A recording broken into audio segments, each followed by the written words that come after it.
Di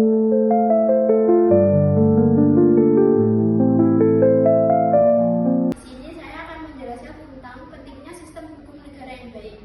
Sistem hukum bukan hanya soal aturan yang tertulis, melainkan jantung dari negara hukum.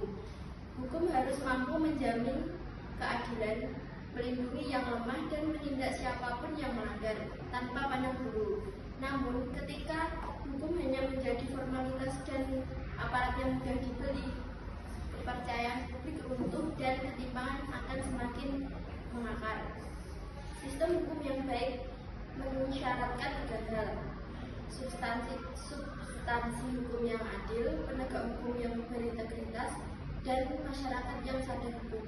Tanpa 3 hal itu, hukum kehilangan maknanya dan hanya menjadi alat kepentingan segelintir elit. Di sini saya akan menjelaskan tentang menjadi contoh kasusnya korupsi ekspor CPO dan Swabakim. Salah satu contohnya rusaknya integritas hukum adalah kasus korupsi ekspor CPO tahun 2021 sampai 2022.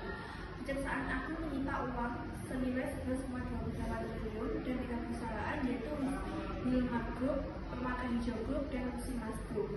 Mereka diduga terlibat dalam praktek korupsi saat mendapatkan fasilitas ekspor minyak sawit. Namun anehnya, ketiga perusahaan justru dinyatakan lepas oleh pengadilan. Belakangan terungkap bahwa 3 hakim yang menyidangkan kasus itu diduga menerima suap dari pihak terkait. Ini membuktikan bahwa korupsi tak hanya terjadi di lembaga eksekutif, tapi juga telah menyusup ke lembaga yudikatif.